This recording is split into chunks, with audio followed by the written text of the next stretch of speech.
This piece that I'd like to play is by one of the great lute masters of the Baroque era, Sylvius Weiss, and it's a courant from one of his suites. It's a courant in D minor. Well, I've been playing the guitar since I was a child, and I started playing classical guitar music when I was in my teens, and some of the first pieces I learned on classical guitar were actually lute pieces transcribed for guitar. I'm Tyler Hawkins, and I live in Yellowknife, and I'm an electric guitarist, but I also am a Baroque lutenist. And I've got a new CD coming out, and that's going to be premiering at a CD release concert at the Prince of Wales Northern Heritage Centre this coming Saturday, November 29th. Doors open at 7 p.m. and I'm really excited to let the cat out of the bag, so to speak, because I don't think anybody around here knows that I actually play the lute, so I'm really excited about this. I immediately was taken by how it just the music kind of transformed my thinking. Like, it takes you back to the Baroque era. There's a lot going on there in the Baroque era, and prior to that, in the Renaissance era, musicians were taking their ideas and their aesthetics of music composition from the Greeks, and so they incorporate a lot of the modalities of Greek music. And so that kind of is one of the reasons why it has the sound that it does. The compositional aesthetic back then was everything is very symmetrical. So all of these pieces are symmetric in the way they're composed and the way they begin and the way they end. There's an A section and a B section, and the music is intended to take you on a psychological journey. Lately, I've heard filmmakers say they listen to Baroque music all the time for their inspiration, and I just heard a thing on YouTube the other day where a filmmaker was saying they rely on Baroque music for everything because it's the only music that really conveys emotion, and that's what it does. Well, this is my 13-course Baroque lute. 13 courses meaning there's 13 pairs of strings, and this instrument represents basically the zenith of the evolution of the lute, because the lute migrated from the Arabic countries back during the Crusades and in the form of the oud. And when it arrived in Western Europe, people started making modifications to it, and it started out as a tiny little instrument, and then over time it grew and grew and grew into what you see now. And a lot of people ask me, like, why is the tuning peg bent backwards like that? When I tell people it's a Baroque lute, they say, well, it looks broke. No, it's Baroque.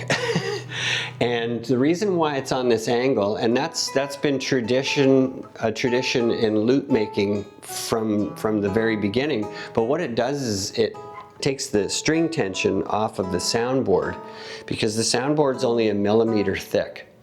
And if the neck were bent up the other way, the whole entire thing would collapse inward like this. So there's a lot of tension on these strings, even though they're gut strings and they're tuned loosely. I don't play in A440, I play in A415, which was the tradition of the Baroque era. You really feel at one with the instrument when you get to a certain level, and it's very exciting, and I'm just addicted to it. So the lute, over time, it developed through academies that were set up across Europe, and France being one of the main places where people would go and learn how to play the lute. That was all set up by the aristocracy, and it wasn't just a guy's game. There are so many female lutenists of that time, and we know this through all of the iconography that has been, captured in paintings. And there's thousands and thousands of paintings out there from the medieval, Renaissance, and Baroque era of people playing lutes. It's such a specialized instrument, and it's a very difficult instrument at the same time, that what happened was during the French Revolution, when basically the aristocracy was kicked out, then all of a sudden the whole aesthetic that went along with the lute died. And people abandoned it because A, it was too difficult, but it was connected with education, and it was connected with wealth, and it was connected with government. And so people just kind of abandoned it. The lute at its peak, when this instrument was at its zenith, I keep referring to that, but it was as popular in Europe at the time as the guitar is popular now. And it propagated an industry of cottage artisans, people who carved the rose, for example, people who built the bridges, for example, people who made the strings, people who carved the tuning pegs. All kinds of people had little jobs, and that's all they did, was build these things. And like you were mentioning the rose pattern, for example, I would say the main piece of the instrument that came over from the oud, the Arabic oud, because the Arabic oud had this mathematical infinity pattern built into it. And even though the lute evolved and changed and got bigger and bigger, and there are theorbos, which are these grand bass lutes that have huge long necks and really long strings, but they all have maintained this artistry of the rosette in the middle. And so that's kind of a neat feature, but people were hired just to do that. It's written somewhere that somebody had said that there were so many lutes being made at the pinnacle of the time in the Baroque era. There were so many lutes being made that you could use them to build a dome over the city of Prague. It's interesting because we don't really know much about lutes here in Canada, a little bit more so in the US, but when you go to Europe, people are playing lutes all over the place in concerts. Yeah, so it's starting to come back, basically, is what I'm saying. And there are more and more people taking up the artistry of lute making. I should also mention the term luthier that we use for guitar makers and fiddle makers, and that comes from the lute. Luthier. Like I mentioned, I was playing classical guitar for a long time. Went to university and have a degree in performance on classical guitar, and at the time that I was studying, I was actually playing a 17-string guitar, which was kind of an evolution of the guitar to be able to play lute music. Then I started, eventually, when I was living in Hay River, I started a lute festival, and it ran for 10 years. I was able to connect with some of the world's best lute players, and they came up to the Northwest. Everybody wants to come to the NWT, and so it's easy to get people through a phone call or through an email to invite people to come here. So we had artists from Paris, France, London, England, the US, and it was during that time that it was suggested to me that Tyler, if you're really into lute music, which I was back then as well, you should really have a lute.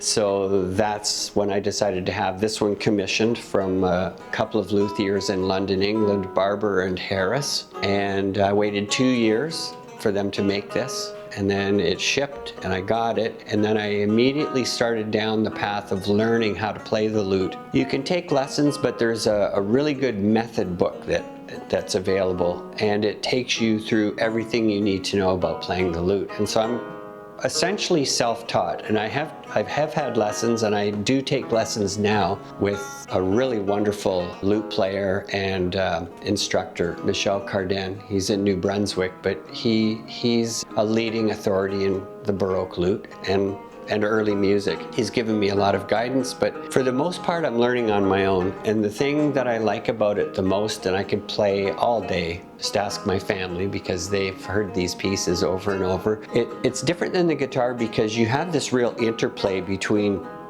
fingers, and everything that you do on the lute seems at first counterintuitive. You know, my right hand is doing this while my left hand is doing that, and there's a lot of actual playing that you do with your left hand, unlike with the guitar where you're picking strings and you're playing, this is more of a trade-off, and you feel it as you're playing, and you don't really sense it until you start getting a piece, and then you start realizing, wow, this is like ping pong, back and forth. And I think just that in itself, I'm just so attracted to that. It's a kinesthetic kind of a feeling, something that I think is worth saying about lute music and music of the Baroque era and the Renaissance as well. Composers and musicians back in that day, they didn't consider themselves Baroque musicians. As a matter of fact, those terms weren't really applied until later on in history. People back then didn't go around saying this is the Baroque era, but there's something really important about the music, and that it's based on an aesthetic called rhetoric. And we consider rhetoric today as a negative, it has a negative connotation, but it really comes from the Greeks. And they're the ones who developed this concept of rhetoric, which is it's a form of communication. And I won't go into the details of that, but that form of communication translates over to music. And so the composers of that time, they were working with that terminology of rhetoric. And so every composition was intended to tell a story.